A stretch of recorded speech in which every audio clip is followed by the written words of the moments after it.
যারা গন্ধের জন্য পাঙ্গাস মাছ খেতে চায় না, এইভাবে একবার বানিয়ে দেখুন। সবথেকে প্রথমে মাছে লবণ, হলুদ, তেল দিয়ে ম্যারিনেট করে ভালোভাবে রেখে দেবো। ম্যারিনেট করা হয়ে গেলে চুলোয় একটা কড়া বসিয়ে একটু সর্ষের তেলে রান্নাটা করে নেব।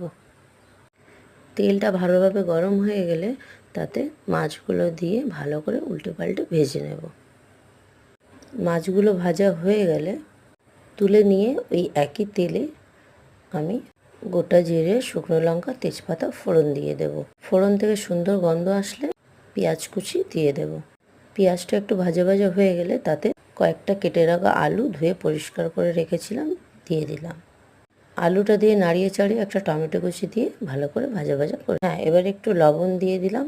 তারপর আদা রসুন বাটা দিয়ে আবারও ভালো করে কষিয়ে নেব। ভালো করে কষানো হয়ে গেলে হাফ চামচ লঙ্কার গুঁড়ো, হাফ চামচ হলুদ গুঁড়ো, 1 চামচ জিরে গুঁড়ো দিয়ে আবারও ভালো করে কষিয়ে নেব। ভালো করে কষানো হয়ে গেলে জল দিয়ে দেব।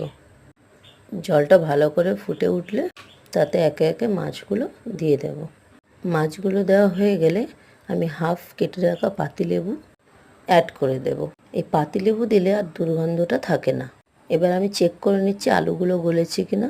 আলুগুলো পুরো গলে গিয়েছে। ওপর থেকে ভেজে রাখা জিরে মরিচের গুঁড়ো ছড়িয়ে দিলে তরকারি একদম রেডি। এবার আমি 10 মিনিটের জন্য ঢাকা দিয়ে রেখে দিয়ে তারপর সার্ভ করব। আমার রান্না যদি ভালো লেগে থাকে তাহলে অবশ্যই চ্যানেলটি সাবস্ক্রাইব করে পাশে থাকবেন।